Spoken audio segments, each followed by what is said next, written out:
Welcome back. Today we're going to be talking about percent of change. So first we need to know what percent of change is. The percent of change tells you how much an amount has increased or decreased in relation to the original amount. So now let's go ahead and take a look at how we're going to do that. Now we have a very easy way to complete percent of change problems, and that's by using a formula. The formula for percent of change is the new amount minus the old amount divided by the old amount, or new minus old divided by old. So now let's put that into practice with example A. So here we are at example A, and these are going to be looking at percent of change through word problems. So Byron's salary in 2013 was $50,000. In 2014, his salary was $52,500. Find the percent of change. So his boss came in and gave him a raise, and we need to determine if this was a large raise or a little raise. It's always good information to have. So remember, we're going to use our formula, new minus old divided by old. So our new amount in this case is $52,500, because that's how much he's getting paid in 2014, which is after 2013, so that makes it the new year. His old amount is $50,000, so we're going to go ahead and take our $50,000 and put that in the top and the bottom for our old amount. Then we're going to do some subtraction first. 52,500 minus 50,000 is going to give us 2,500, and 50,000 doesn't have anything to do, so we're going to just drag that over. So now we have 2,500 divided by 50,000. When we do that, we're going to get a decimal. So our decimal is 0.05, but this isn't called decimal of change. It's called percent of change, so we need to move our decimal to the right 2 places so that we get 5%. The percentage, so there we know that he got a 5% raise. The next question says Anna is a waitress. The table spends $20 and leaves a total of $23.60. What percent tip is this? So Anna wants to find out whether the table tipped her well or not, and that's good information to have if you are a waiter or waitress. So the new amount is going to be $23.60 because that's the amount after the bill. The old amount is going to be $20, so we're going to put that in our old amount on the top and the bottom. We're going to do some subtraction. $23.60 minus $20 is going to give us $3.60 divided by 20. And then we're going to do some division. 3.6 divided by 20 is going to give it this decimal 0.18, but again, it's not decimal change, it's percent of change, so we'll move our decimal 2 places to the right, and we're going to get 18%, so she was left an 18% tip. Now let's take a look at example B. Here we are at example B, and this time we're going to be looking at percent of change on a table. So the question asks, what is the percent of change from February to March? So the first thing that we need to do is isolate February and March here, and then we need to determine which one is the new and which one is the old, because as always, we're going to be using our percent of change formula, new minus old divided by old. So the new amount in this particular case is going to be March, because March comes after February in the calendar. So our new is going to be $70 and 34 is our old dollars. Now we could do our subtraction, division, turn it into a decimal, move our decimal 2 places to the right and get a percent. Or we can use our friend, the Desmos calculator. So if we bring our Desmos calculator in here, you can see that we've done new minus old and put that in as an equation. Then we've hit the blue return arrow at the bottom and we've typed N equals. N standing for our new, in this case is going to be 70.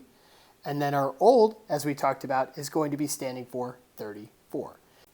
Now what you can see here is at the top, the formula ran the subtraction and division for us and gave us the decimal 1.0588. So we're going to now need to do some rounding. So we're going to round to our second decimal point, which is going to be 5. We're going to find our place, look next door, 5 or greater, add one more. So it looks like that 5 is going to become a 6. So if I do that, I've got 1.06. 1.06 is going to be our decimal. But I don't want a decimal of change. I want a percent of change. So I'm going to have to move my decimal 2 places to the right. 1, 2. And when I do that, my percent is going to be 106%. Now I know what you're thinking to yourself, whoa, Mr. Porter, you can't have more than 100%. That makes no sense at all. The truth is that you can have more than 100% because what it's saying is it's increasing 100%. So it's increasing the $34 that it was. So it's increasing all of it, another $34, plus some extra. And in that case, if we add 34 and 34, we get 68, and we're actually going up to 70. So we know that the price is basically doubling plus in order to go in March instead of February. The next question asks, from June to July, the cost of the train ticket increased 20%, and it wants us to fill in the table. So we need to figure out what 20% of our money is there. So we've got $115, and we know that's going to be equal to 100% of the cost of the ticket. Now we know that it's going to be increasing 20%, but we don't know what a 20% increase is, so that's going to be our x. So now we can do some cross multiplication. 100 times x is 100x. Then we need to do 115 times 20, and we can do that in our calculator. 115 times 20 is going to give us 2,300. Now we've got a one-step equation. We know how to solve those. So we're going to draw a wall down from our equal sign, divide both sides by 100 because the opposite of multiplication is division. These are going to cancel. 2,300 divided by 100 is going to give us 23. Now, that's a 20% increase there of $23, but that's not the cost of the ticket. That's just the 20% increase. So we need to take the original amount, which is $115, plus the $23 for the increased ticket. So 3 plus 5 is 8, 1 plus 2 is 3, and carry down our 1. So the new ticket price is $138. So make sure that you answer what the question is asking us. It's not asking for how much just the increase is, it's asking for what the new price is inside the table. So you always want to make sure that you answer your question.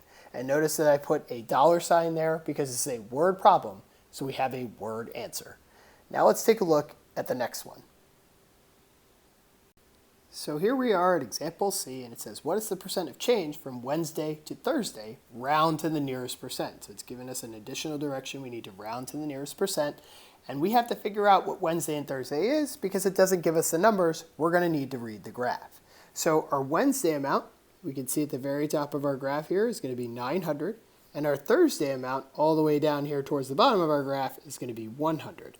So the key is now we need to figure out which one is our new and which one is our old. Thursday comes after Wednesday, so Thursday is going to be our new amount. Wednesday is going to be our old amount.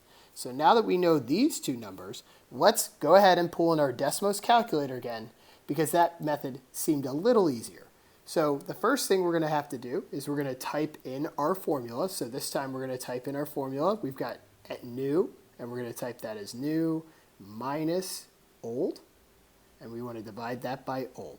Now that we've got our formula set up, we need to put in for our n. So our n, in this case, is going to equal 100. So type in our 100. Then we go to the next line to type in our old. So in this case, we have our old is equal to 900. So we type that in, and we can see that, again, our calculator is going to do the calculation for us. So it's given us a negative 0.888888888, and at the end there, it's rounding to a 9. That's just because the calculator runs out of space to display this endless number. It doesn't actually mean that there's a 9 there. So we need to focus on our negative 0.88. It says round to the nearest percent, so we're going to round this 8 here to a 9. So we're going to end up with negative 89%. So let's go ahead and take a look at that. So we're going to take our amount here. We've got negative 0.89. We're going to move our decimal place 2 places to the right, 1, 2. And when we do that, we end up with negative 89%. And you can have negative percents of change. It just means the amount went down or decreased. Now let's take a look at the last example. Here we are at example D, and it says, since 2010, each year the population of Lake Forest neighborhood has decreased by 25%. So we can see it's gone down 25% from the previous year. Show this on the graph provided. So we need to fill in information on our graph. So the first thing we need to do is figure out a decrease in 25% for each of the years. So the first number we have is 8,000, and we know that's going to be a decrease of 25%. We can solve this one of two ways. We can do our 8,000 times 0.25 for 25%. Let's clean that up a bit. Doesn't look super great. Times 0.25 and get an answer that way. Or we can use our good friend, the proportion, and say that I know that 8,000 is 100%. and I don't know what the 25% decrease would be. 25%, the percents are on the bottom. I don't know the amount, that's the number on top. It doesn't matter which way you do it. You can solve the proportion or you can multiply by the decimal. Either way is correct. Whichever way you are most comfortable with should be the one that you do. Don't choose the method that is not easiest for you. Now we have 8,000 times 0.25. I'm going to do the decimal. When I do that, I get 2,000. So I know there's a 2,000 person decrease. That doesn't mean that it's 2,000 people now. It means I have to subtract the 2,000 from the 8,000 we already had. And when I do that, I get 6,000 people. So for 2011, I need to fill in the graph that goes up to 6,000. For the next year, I have to figure out how many people were there. So we're starting with 6,000 people this time. And again, I can make my proportion if I want. I could say 6,000 over 100 for the 100% that we're talking about, and we don't know what the 25% decrease in that is. Or we can multiply by our decimal point, whichever one's easiest for you. I'm going to do the multiplication by decimal again, so 6,000 times 0.25 is going to give me 1,500. So again, that's not 1,500. That means I need to do subtraction. 6,000 minus 1,500 is going to give me 4,500 people. So again, I'm going to fill in my graph for the next year, about halfway on the 4,000, all the way up. So then the last year of my graph, I need to make sure that I have my 4,500. Again, I can multiply that by 0.25.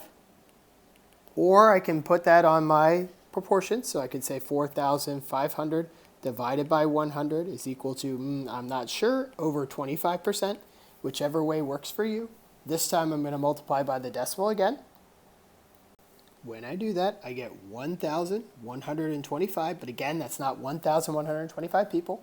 I need to do some subtraction for 4,500 minus 1,125. When I do that, I should get 2,875. So again, I've got to put that on my graph, so that's going to be very near to the 3,000, and then I'm going to shade that region in.